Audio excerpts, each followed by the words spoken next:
Alors nous sommes arrivés donc, ce soir on finit de Masechet Baba Kama Daf Kuf Yud Tet, et ce sera donc pour le mardi 24 Elul Rahamim. Alors on était à la 19e ligne, 2 points, un peu plus haut que la moitié de la page. Rav Hasda Avale Hahu Adissa Deava Takil Ve'ahiv Takil Ve'shakil. La Gemara raconte que Rav Hasda il avait un métayer qui travaillait dans son terrain, et ce métayer là, Takil Ve'ahiv, il pesait et il donnait à Rav Hasda, et Takil Ve'shakil il pesait et prenait pour lui. Rachid explique qu'en fait il faisait Mamash Bidikdouk, mais au centime près, au kilo, au volume près. Qu'est-ce qui s'est passé? Pardon. Rav Hasda, il a licencié. Et la Gemara dit, Rav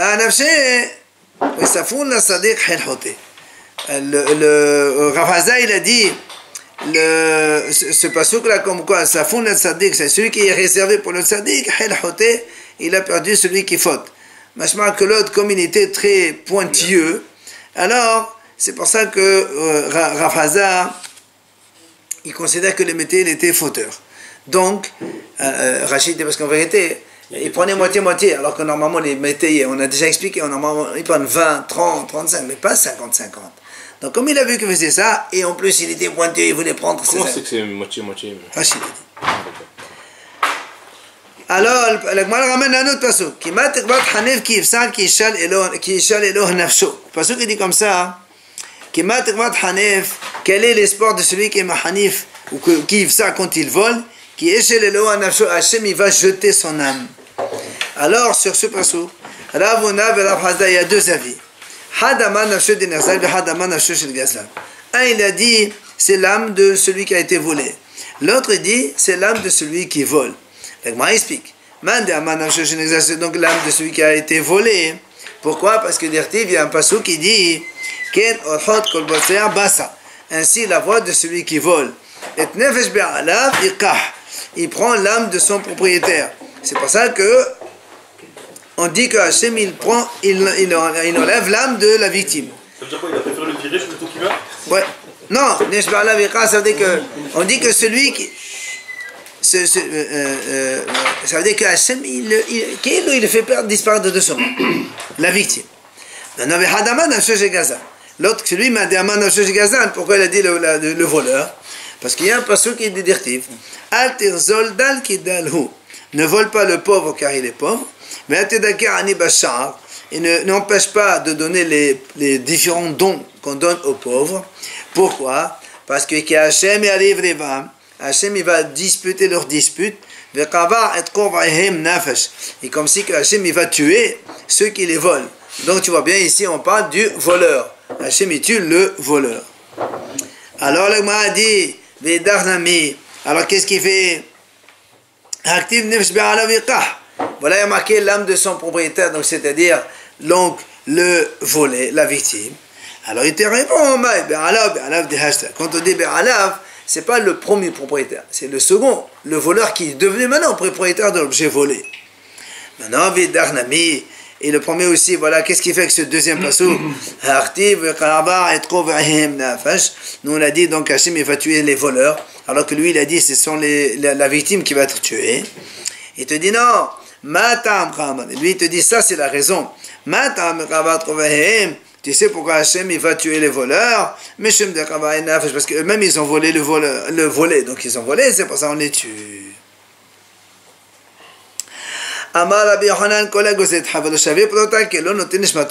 Celui qui vole son prochain, même une prota, il est considéré comme donc l'avoir tué. Pourquoi? C'est le pasuk Shneema. Ainsi celui qui vole, il est considéré, la Torah l'a mis en même temps, prendre l'argent et tuer la personne. Donc les Haramim ont dit donc celui qui vole c'est comme si qu'il a tué. Mais la Gemara nous ramène encore vers Omer. Il y a un autre passage qui dit il mangera ta moisson, ton pain et tes enfants et tes filles. Un autre passage qui dit tu voles des Yehuda qu'ils ont versé du sang propre dans leur pays. Mais encore un autre passage qu'on va expliquer dans la Gemara pourquoi tous ces psukim. Il Shaul et El Bet Hadamim Al Asher Hemit et Giv'onim.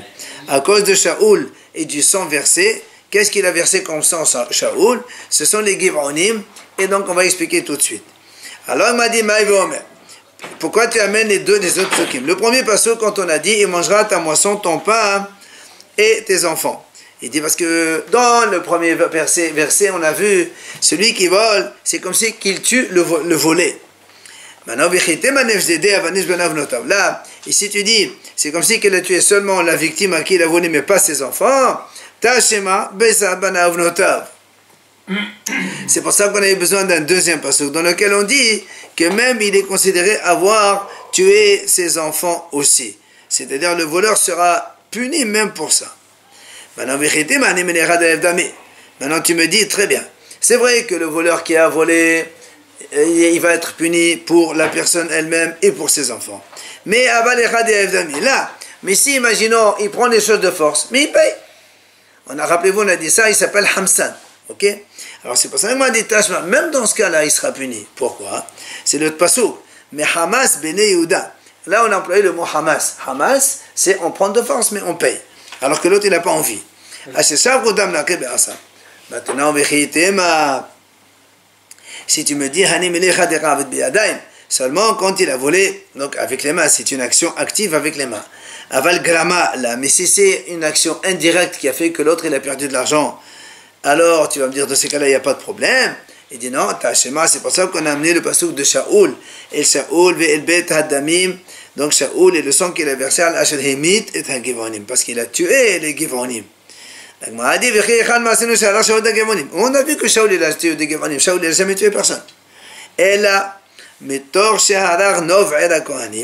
puisque Shaoul il a fait tuer la ville de Nov, où il y avait les Kohanim là-bas à cause de l'histoire de David, quand Doeg il est venu rapporter ces histoires-là, quand il a tué donc la ville de Nov, où il y avait les Kohanim, c'était ces Giv'onim qui venaient leur fournir l'eau et la nourriture. Et vu que maintenant la ville elle est morte, il n'y a plus d'habitants, du coup eux ils se retrouvent sans rien, sans manger. Donc c'est comme si que Shaoul indirectement il les a tués. Donc tu vois bien que même si un voleur il provoque indirectement une perte à quelqu'un, il le payera aussi donc pour cela. Voler un objet et rendre quelqu'un pauvre. Parce qu'on a vu dans Yaakov quand même. Comment ça rendre quelqu'un pauvre? Mais on les vole là. Là ils ont plus rien. Oui, mais on a dit la ville de Nov, ils n'ont plus rien. Là, absolument. Là on a parlé juste d'un objet. Non, c'est pas ils n'ont rien. C'est que à cause de ça, les messieurs qui vendaient ne vendent plus. C'était indirect. Indirectement, voilà, c'est ça. C'est comme si qu'il leur a volé leur parnasse indirectement. Qui vole, qui le paye aussi, c'est comme si qu'il le tue. C'est pas comme si... Oui, bien sûr, c'est ce qu'on a dit, absolument. Maintenant, on revient à notre Mishnah. On a dit, on a dit dans la Mishnah, on n'a pas le droit d'acheter chez des gens un peu suspects, mais chez des femmes qui fabriquent, on a dit, par exemple, dans Yehuda, ils fabriquaient du lin, et dans Galil, voilà, de la laine dans Yehuda et du lin dans le nord, la Galim, Bacharon. On a dit chez les femmes on peut acheter parce que ils étaient autorisés par leur mari, etc. Tano Rabbanan, c'est ce que la Gemara enseigne maintenant. On a le droit d'acheter chez les femmes soit des vêtements en laine à Yehuda, soit des vêtements de lin au nord d'Israël. Aval, il dit, Lo yenot ushmanim uslatot. Mais on n'a pas le droit d'acheter du vin, de l'huile ou de la semoule chez les femmes. D'accord? Parce que normalement, ce n'est pas les femmes qui vendent ce genre de choses. Et si la femme elle le vend, c'est comme si qu'elle vole son mari et elle veut prendre l'argent pour elle. Donc on n'a pas le droit d'acheter. Ni des enfants, ni des esclaves, on n'a pas le droit d'acheter. Maintenant, Abba Shaoul Omer. Abba Shaoul il dit,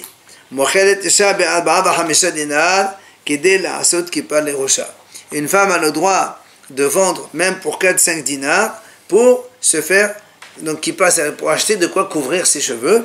Et évidemment là le mari il est tout à fait d'accord, c'est pour ça que dans cet objectif là il permet. Malgré tout la Gemara dit mais tous ceux qu'on a dit on a le droit d'acheter chez eux, s'ils disent tu dis à personne, hein, tu caches, hein, dans ces cas là c'est absurde d'acheter, parce qu'en vérité quand ils disent ça veut dire que c'est du vol. Gabaïs Daka, la Gemara dit, on dit les Gabaïs Daka, quand ils vont prendre chez les femmes ou chez les filles, les enfants, ils n'ont pas le droit de prendre de grosses sommes. Ils ne peuvent prendre que des petites sommes. Daval Moat. Gabaï de quoi? C'est d'accord. Ceux qui vont des collectes, ils peuvent aller prendre chez les femmes, leur demander, mais ils ne peuvent pas prendre 1000 euros, 2000 euros chez une femme. C'est assourd, c'est le mari qui est propriétaire. Vers Baddadin, il dit, la Gemara dit comme ça, Habaddadin, c'est-à-dire ceux qui font ils pressent non, Baddin c'est l'huile, Betabad c'est l'huile, ceux qui pressent les olives. On a le droit d'acheter chez eux de l'huile ou des olives. D'accord? Avec mesure, c'est-à-dire, donc ils mesurent combien ça fait, bimida, ok, même. Il dit, la Gemara dit, bimida ça veut dire grosse quantité. Parce que quand ils vendent des grosses quantités, c'est sûr que le propriétaire va s'apercevoir, il manque, donc il a vendu. Mais il dit,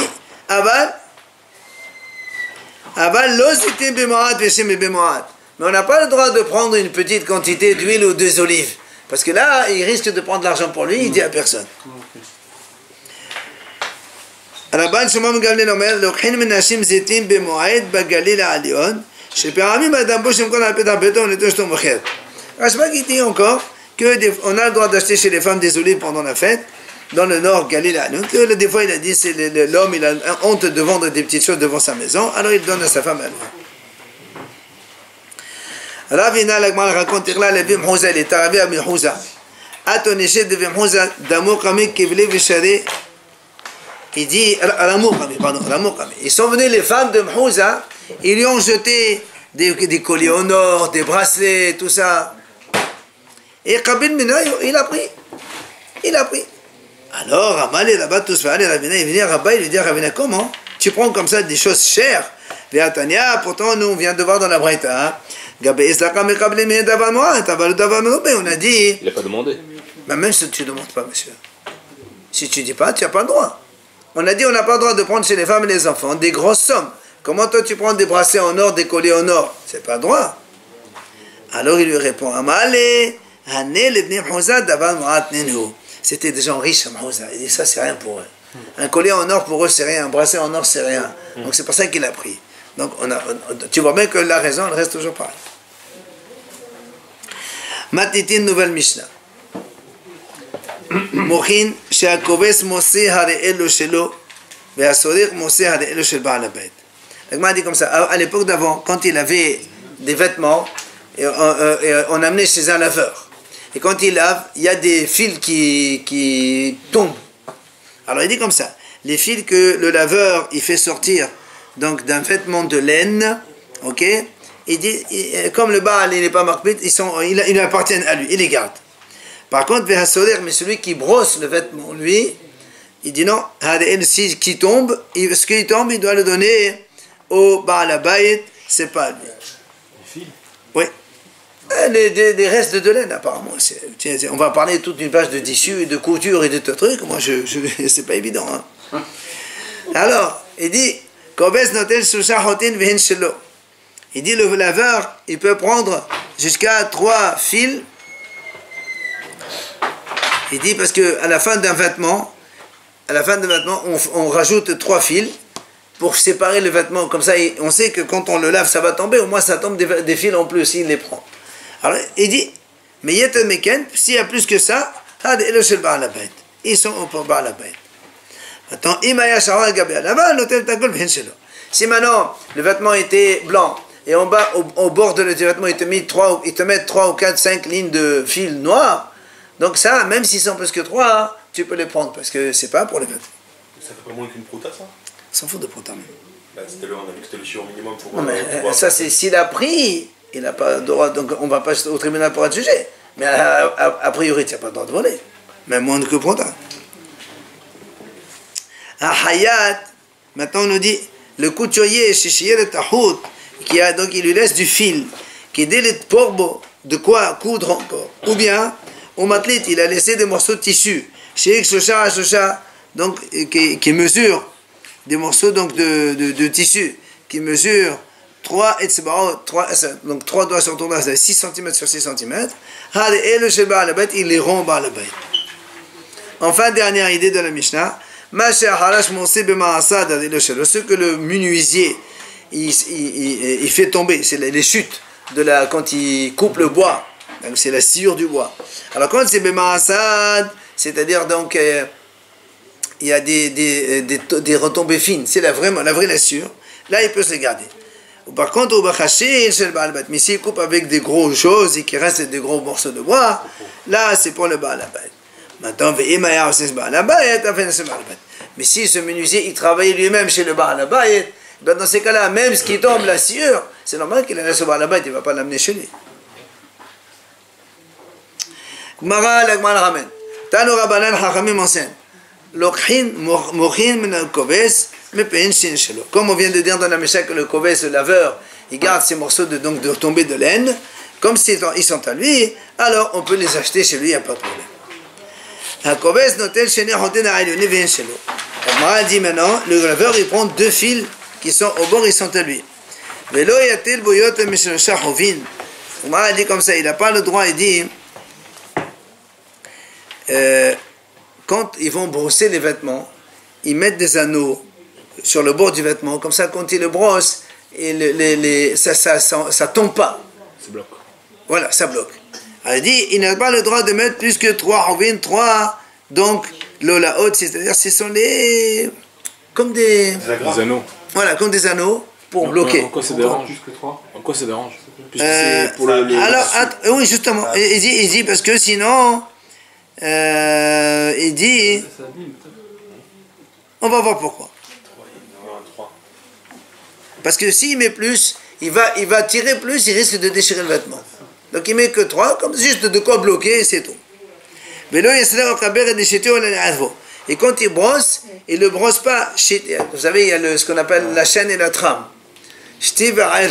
Lui il dit, il le fait dans le sens de la chaîne, mais pas dans la trame. On va voir. Et quand il égalise, c'est selon la longueur et pas selon la largeur. Si maintenant il veut jusqu'à un tefa, c'est-à-dire il enlève jusqu'à un tefa pour légaliser, il peut. Alors il m'a dit, tu as dit 2 fils. Tout à l'heure, nous on a dit dans la Mishnah, il peut prendre jusqu'à 3 fils. Elle lui dit, là, c'est pas une question. C'est-à-dire quand il y a des fils gros, alors dans ces cas-là, 2 seulement et pas 3. Et quand des fils ils sont fins, oui, on a dit 3, donc ça équivaut à la même chose. Alors là encore, on a dit, on vient de dire maintenant que vélo et sans kabir les chez toi les rabots. Tu ne peux pas brosser dans le sens de la chaîne, mais dans la trame seulement. On m'a dit, pourtant il y a une braïta qui dit le contraire. Il faut brosser dans le sens de la trame et pas dans la chaîne. Alors comment on fait? On m'a dit la kasha. Pourquoi? On m'a dit, quand c'est glima, c'est-à-dire un habit qu'un homme il met tout le temps, d'accord? Comme il le met tout le temps, il doit brosser dans le sens de la trame. Parce que sinon il va se déchirer. Mais quand il le fait dans le sens de la chaîne, c'est un habit de Shabbat ou un truc qu'on met rarement, il est kavod, on ne le met pas longtemps, alors dans ces cas-là, il est plus beau, on va dire l'apparence elle est meilleure, c'est plus joli quand on brosse dans ce sens-là. On a dit on n'a pas le droit de mettre plus que 3 anneaux. En fait, c'est pas tout à fait 3 anneaux, c'est quand il coud les anneaux, il ne fait pas plus que 3 coutures. Voilà, 3 coutures. Voilà, 3 coutures. C'est pour ça que m'a dit, comment on m'a dit, quand tu as dit 3 coutures, ça veut dire quoi 3 coutures? C'est la couture comme c'est 1 et 2, un aller-retour, ou un seul aller, c'est une couture. Donc soit un aller-retour 3 fois, soit un aller, un retour et un aller tout seul. D'accord? Alors il lui dit, ne réponds pas. Après on a dit, quand on va égaliser le tissu, quand il y a des choses qui pendent d'un chaque côté, on les fait dans le sens de la longueur, mais pas de la largeur. Alors là, on a aussi a dit, on a vu le braïta qui dit le contraire. Alors il dit la kasha. Ça c'est quand donc on a dit un vêtement habituel, climat, c'est-à-dire, donc c'est pour ça qu'il faut le faire dans la longueur, parce que dans la largeur ça se voit pas trop. Ça c'est, on parle de quelque chose qui est hémioné, c'est comme une ceinture, qu'elle est couverte, on ne la voit pas. Donc, c'est pour ça on le fait dans le sens de la longueur. Donc, on le fait dans le sens de la largeur, pardon, pour la légaliser. Tano Rabbanan Hachamim enseigne. On n'a pas le droit d'acheter chez le brosseur, celui qui brosse la laine, enfin celui qui brosse le tissu, on n'a pas le droit de prendre chez lui. Pourquoi? On a dit dans la Mishnah, c'est à Obar la bête. Donc si tu l'achètes, c'est ils vont les voler. Par contre, mais s'il y a une habitude dans Mihal que, comme cas, ils se les gardent, alors on peut acheter. Mais dans tous les cas, oui, on achète. Mais dans tous les cas, on peut acheter chez eux des coussins ou des matelas qui sont bourrés de laine. Tu sais pourquoi? Et peut-être qu'il a volé la laine. Là encore, même s'il a volé, après il y a une transformation. Donc il acquiert, il n'a plus le devoir que de rembourser en argent, mais pas la matière.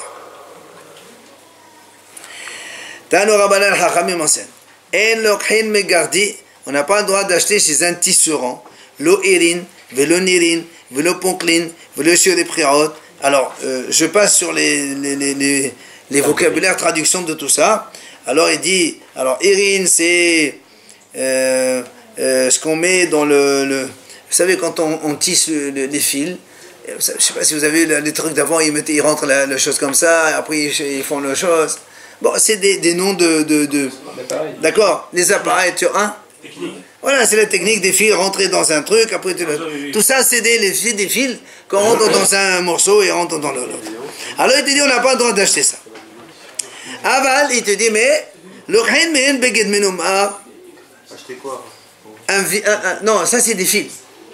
Tu ne peux pas acheter des morceaux de fil de ces gens-là parce que c'est comme ça, eux, ils fabriquent les gens. Certainement, ils les font pour les autres. C'est ça. Donc, l'ouvrier, quand il travaille ça, c'est pas l'ouvrier, il travaille pour le propriétaire. Si tu les prends, donc tu as pris. C'est vol.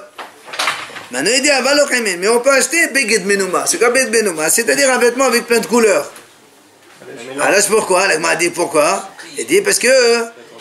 Non, parce que quand il a fait un vêtement plein de couleurs, c'est qu'il a acheté, il a cousu plein de tissus qu'il a pris de plusieurs personnes. Voilà, des chutes. Et quand nous, là aussi, on dit transformation, alors ça c'est à lui, donc il peut le vendre. On peut pas dire que c'est des chutes de tous les clients. Et ça fait rien. Non, on a dit que quand il les transforme en vêtements, ça fait acquisition par la transformation. On attrape, il paye le prix. Maintenant, on dit, quand on a dit, on n'a pas le droit d'acheter des fils comme ça, il dit, mais s'il a fait elle, vous achetez tavoui varik, on peut acheter chez eux, bah, si le fil il a déjà tissé en chaîne et trame, ou harig, tavoui, tissé, harig, aussi c'est une fabrication de fils, on peut. Avec ces choses-là. C'est tricoté, non? Voilà, il y a une différence. Tavoui, c'est faire le fil. Harig, c'est carrément tisser le vêtement, d'accord? Alors, là, on a dit, si déjà les fils tissés, tu as dit, on a le droit d'acheter un vêtement fait déjà à fortiori. Alors, il dit, non, mais si on parle, en fait, ici, c'est pas un vrai vêtement, c'est des cordes qu'on a fabriquées avec les fils. Donc, en fait, il y a passage directement, il n'y a pas de tissage de fil ici. Dans le Rabbanan, on n'a pas le droit d'acheter chez un teinturier, l'otot, c'est-à-dire ni des otot, c'est des morceaux, des échantillons dans lesquels il te montre voilà la couleur de la teinte que tu veux. Velo dogmot, c'est aussi des échantillons que le monsieur il t'amène, voilà je veux telle couleur. Il les a volés peut-être? Oui. Velo toshim ce mais pas des fils qui sont déjà enlevés de laine. Aval mais le khamen ber tsavoua tavoui. On a le droit d'acheter un vêtement déjà teint là aussi parce qu'il a acquis par la transformation. Ou encore, tavoui, c'est-à-dire donc des fils tissés, ou encore begadim, des vêtements. Ça veut dire quoi? Ça s'appelle du gazelle? Non, on a dit, ça veut dire que non, même si c'est du gazelle, il n'a plus le devoir de rembourser ça, il doit rembourser l'argent. Tu comprends? Tu peux l'acheter ça, parce que si le voleur il l'attrape, de toute façon, il doit payer de l'argent, il ne doit pas payer ça, il ne doit pas rembourser ça. Non, pas de justement, un teinturier, c'est pas à lui. Interdit, il fait que d'un teinture. Alors, le Mahdi Hata Tavou, Ishakil, Bradim, mais si déjà tissé, il prend des vêtements à forcerie. Alors, Mahdi Maï Bradim Namté, c'est quoi Namté? Il dit en fait, ce sont des vêtements faits à partir de fils non tissés. Dans le Rabbanan Haramim enseigne encore, Hanoten Ordot le Avdan, celui qui donne de la peau à un tanneur pour le travailler. Donc toutes quand le tanneur il travaille la peau, ben il va rester un petit peu parce que les peaux elles sont pas droites. Donc les chutes de peau, on va dire comme ça, il les donne au Baal HaBayit. Ou encore Tlushin, la laine qui s'arrache, il la donne au Baal HaBayit. Par contre, allez, ce qui sort de la vache, parce qu'eux ils mettent ça dans l'eau, ils travaillent ça. Quand il y a dans l'eau des petites restes, ils se les gardent, c'est pas grave. Après on a dit Maya Shahor, s'il était noir le vêtement, et après il a mis des fils blancs en bas, alors on sait que les fils il les a mis là-bas, hein, alors c'est pour les prendre. Amar Rabbi Yehuda dit comme ça, Kasra Shemé ou Kasra Shakeli. Il dit un laveur, on l'appelle Kasra. Pourquoi Kasra? Parce qu'il raccourcit. Justement, parce qu'il raccourcit. Pourquoi? Parce qu'il raccourcit, parce qu'il prend les fils justement qui sont en bas pour limiter. C'était destiné pour lui. Amar Rabbi Yehuda Hakol Olin Minyan Techelet. Rabbi Yehuda dit, tu sais, tout ça, ça compte pour le minyan trel. Quand on veut mettre les fils de tzitzit, vous savez, on le met dans le coin. Il faut compter entre 3 et 5 cm. D'accord? Pour mettre les fils. C'est pour ça que quand il y a ces fils-là, ça compte aussi, même si c'est destiné à tomber par la suite. Il dit, mon fils Ishaq, il est marpide. C'est-à-dire, donc il les enlève avant de mettre son trelet là-bas. Après, on a dit, un couturier qui a laissé du fil. L'agma a dit, on a vu dans la Mishnah, s'il a laissé de quoi coudre, c'est pour le Baal HaBayit. L'agma dit, c'est quoi? C'est quoi? Combien c'est? C'est mais le mahat la mahat. Il a dit, c'est la longueur de l'aiguille et pleine aiguille. Et en dehors de l'aiguille. Il est comme ça. La longueur de l'aiguille plus en dehors de l'aiguille. Alors on nous dit, qu'est-ce que ça veut dire? C'est quoi le en dehors de l'aiguille? Eh bien, il y a le mahat la mahat comme le mahat. Au début, mais le mahat la mahat mashou. Toi, tu m'as dit, il y a donc la longueur de l'aiguille plus en dehors. Alors, il a dit, ce en dehors de l'aiguille, c'est quoi? Est-ce que c'est la même distance en dehors? Ou même en dehors un petit peu, ça suffit? C'est quoi? Tachema, l'agma ramène la réponse. Détania, la Breta dit comme ça. Il a laissé dans le fil moins que la couture. Ou bien, ou bien il a des morceaux de tissu moins de 3 doigts, c'est-à-dire 6 cm sur cm. Si le Baal HaBayit il est marpide, alors tu es obligé de rendre, même s'ils sont petits. Par contre, mais si le Baal HaBayit il n'est pas marpide, alors on compte c'est moins que la mesure qu'on vient de citer, il peut les garder le tailleur. Maintenant, le m'a dit comment on va répondre. Si tu me dis, quand on dit la longueur de l'aiguille et en dehors, c'est aussi la même longueur de l'aiguille. D'accord? Donc tu peux me dire, ça, il doit le rendre propriétaire. Moins que ça, il peut se le garder. Parce que Hazil et Sikata, c'est juste pour comme une sorte d'aiguille. Mais si tu me dis, mais si tu me dis, Melomahat, c'est l'aiguille. Après, le Hotzamahat, en dehors de l'aiguille, c'est un tout petit peu. Ben, moins que ça, il n'y a plus rien. Il y a que, comment tu veux coudre avec une aiguille qui a un fil qui est la même mesure que l'aiguille? C'est pas possible. Tu es obligé d'avoir un peu plus pour. Voilà. C'est pour ça que je donc, de déduction, quand on a dit Melomahat Vehotzamahat, c'est-à-dire il faut qu'il y ait la longueur de l'aiguille plus autant de fil pendant que la longueur de l'aiguille. Voilà. C'est quoi pour ce corps de métier, Rabbi? Hein? C'est quoi pour ce corps de métier? C'est le tailleur, qu'est-ce qu'il fait les aiguilles? Parce que les parents sur les races, on a mouché, on va faire des trucs avant. Non, mais ça c'est à lui, c'est pas pareil. Là, c'est toi qui amènes. J'ai acheté de la viande et souvent, il prend, c'est un peu pour nos clients. Comment tu achètes la viande chez le boucher? Le boucher, c'est la viande, il te vend à lui. Là, c'est toi qui amènes le fil et les vêtements, il te le vend. Quand il achète en entier, il le met sur le pot. Non, ici, tu amènes le vêtement, tu amènes le fil, il te coud, après il lui reste un truc. C'est ça, on parle de cas ici. Et sinon, il ne va pas te donner son fil à lui. Après, on a vu dans la Mishama chez Harash, ce que le menuisier il laisse, rappelez-vous, on a dit. Alors, on a dit que si c'est. Alors, il y a une différence entre Ma'at, dans la Mishnah, on a dit comme ça, Ma'at Sad et Kashil. On a dit dans la Mishnah comme ça, Ma'at Sad, Kashil a expliqué. Ma'at Sad, c'est une petite scie. C'est-à-dire, elle fait des petits morceaux, donc c'est pour ça qu'il peut les garder. Mais Kashil, c'est un grand scie. Elle coupe, et même s'il y a des restes, il y a des gros restes, donc tu le rends par la bête. À l'objet. Il dit pourtant on a vu c'est marqué. Ce que le menuisier il sort avec le ma'asad, c'est-à-dire le petit, on va dire la petite scie. Ou bien Megera, c'est la vraie scie. Non, pas la grande. Allez, on les donne au Baalbat. Par contre, ce qui sort, quand on veut percer, ou bien les hitni, ou bien une petite, le hitni c'est comme une lame, alors,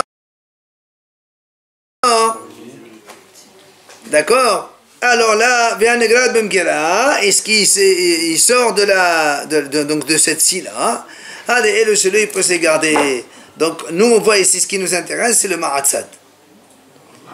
Ma'atzad, c'est la petite scie.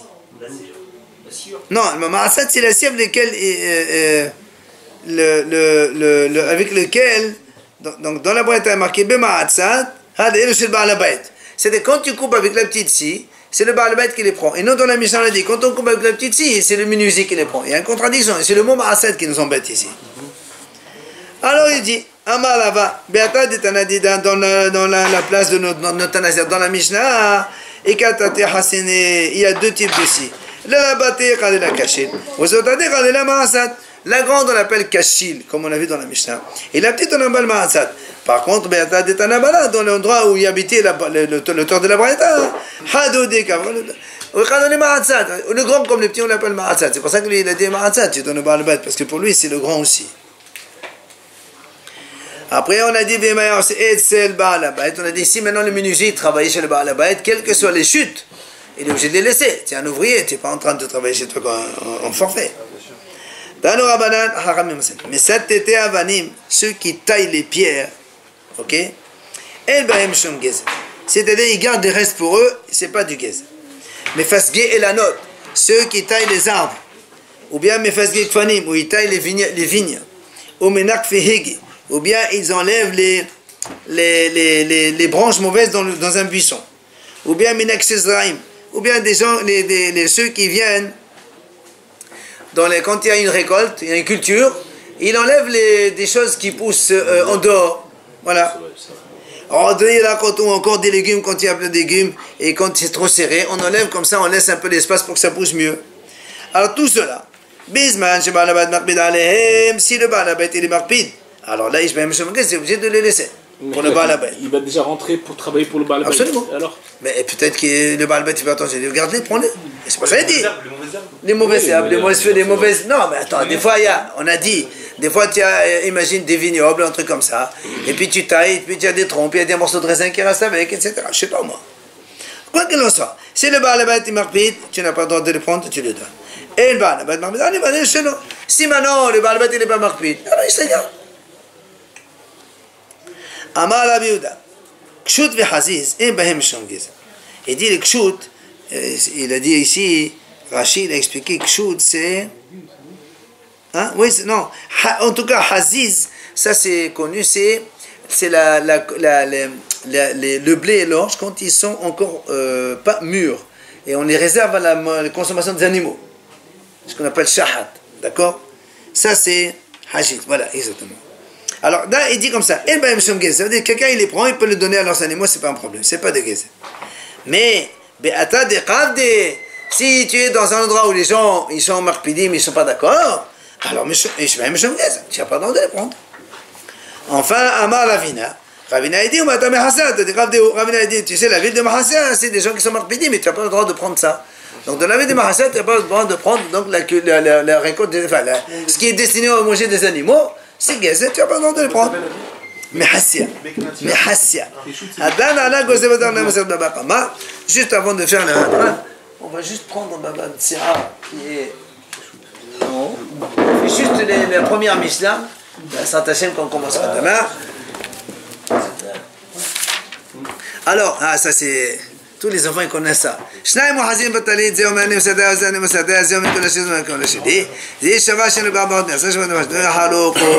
Il dit ces deux messieurs ils arrivent au tribunal avec un vêtement, chacun il tient le bord. Il dit moi c'est moi qui l'ai trouvé, l'autre dit non c'est moi qui l'ai trouvé. Ah on fait quoi? Le Mishnah nous dit comme ça. Comme Salomon. Hein? Comme Salomon le coupe en deux. Ah non, on ne peut pas faire ça. D'abord, on les fait jurer. Alors chacun il jure. Qu'est-ce que tu peux pas dire que le tout est à moi, parce que si tu jures tout est à moi, et l'autre il jure tout est à moi, et on va pas leur donner tout, c'est donc il y en a un qui jure à faux. Alors on les fait jurer, chacun il jure comme ça. Il dit je jure que j'ai pas moins que la moitié. Je n'ai pas moins que la moitié. Donc j'ai au moins la moitié, si c'est pas plus. L'autre aussi. Et quand on leur donne la moitié, alors voilà, chacun donne la moitié. Ça c'est la mise. Donc demain on verra.